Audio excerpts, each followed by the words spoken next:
पीले दांत वाली बहू। रंजना कभी ब्रश नहीं करती थी। उसे कितनी बार उसके माँ बाप ने डांटा, लेकिन उसका कोई असर उस पर होता ही नहीं था, जिस कारण से उसके दांत पीले पीले हो जाते हैं। शादी के बाद। अरे बहू, वैसे तो तुझ में कोई कमी नहीं है, पर तेरे दांत इतने पीले कैसे हैं बेटा? कैसे मतलब? कोई सर्जरी थोड़ी ना कराइए।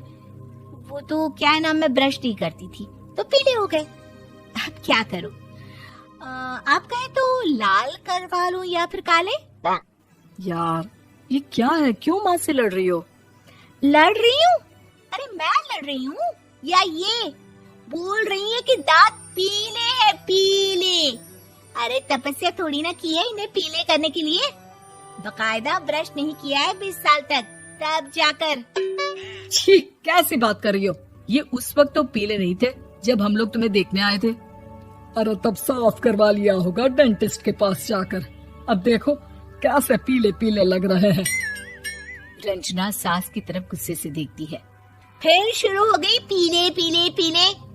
अरे पीले तो तब भी थे जब मेरे हाथ का रसगुल्ला उड़ा उड़ा कर खा रही थी और बोल रही थी, लड़की नहीं गुणों का खजाना दे रहे भाई साहब आप। खैर, अब वो लोग करते भी तो क्या करते, पीले दांत वाली बहू पल्ले पड़ी थी तो झेलना तो था ही। एक दिन कीर्तन में रंजना गाना गा रही थी। अरे कमला बहन, माँ का द्वार है, यहाँ तो सब शुद्ध होकर आते हैं, फिर अपनी बहू को ब्रश भी नहीं करवाती तुम। दूर से पीले पीले दांत भक्ति में बाधा उत्पन्न कर रहे हैं। अरे कोई 2 साल की बच्ची थोड़ी ना लेकर आई हूँ मैं बहू बनाकर। अच्छी खासी लड़की है, अरे कैसे करवाऊं ब्रश? ये तो उसे खुद करना चाहिए ना। अब माँ बाप तो इसके जैसे तैसे निपटा दिए, ये नहीं सोचा कि सास कैसे संभालेगी। सास बहू को लेकर घर आ जाती है, लेकिन सोच लेती है कि अब इसे लेकर कहीं नहीं जाएगी।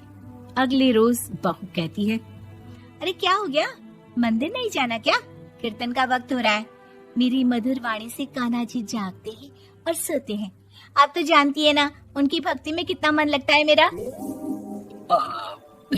वो क्या है ना, तबीयत ठीक नहीं लग रही है मेरी, आराम करूंगी मैं। तबीयत ठीक नहीं लग रही? अभी तो मिथुन के गाने पर नाच रही थी आप, और अब बोल रही है कि तबीयत ठीक नहीं लग रही। अरे भक्ति में मन लगा लो सासू माँ, ऊपर जाना है, क्या मुंह दिखाओगी आप? हाँ? सास को बहू की बात पर गुस्सा आ जाता है। मैं क्या मुंह दिखाऊंगी, इसकी चिंता तो ना कर, समझी? अपने मुंह की चिंता कर, जो ये पीले पीले दांत लेकर हर जगह पहुंच जाती है। पता है लोग कितना मजाक बनाते हैं।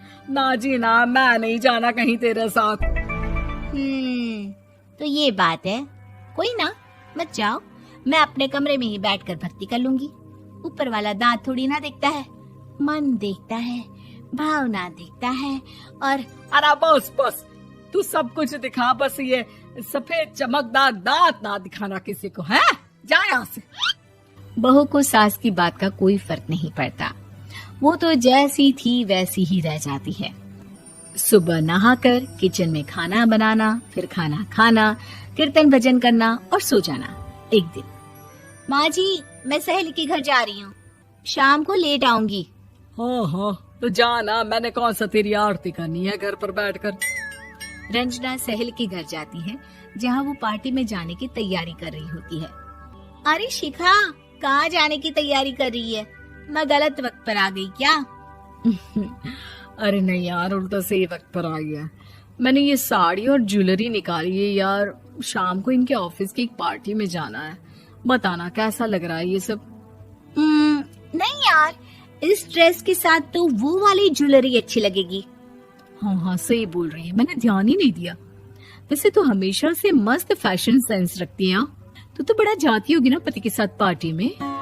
रंजना कुछ नहीं बोलती, बस सोचती है कि यार काश ये बात सही हो जाती, पर मैं क्यों नहीं जाती पार्टी में? क्या इन लोगों की कोई पार्टी होती नहीं होगी? रंजना घर आती है और रात में पति से सवाल करती है, एक बात बताइए, आप मुझे किसी पार्टी में क्यों नहीं ले जाते? क्या आपके यहाँ ऑफिस में पार्टी नहीं होती? पति बेचारा क्या कहता कि दांत पीले हैं तुम्हारे इसलिए।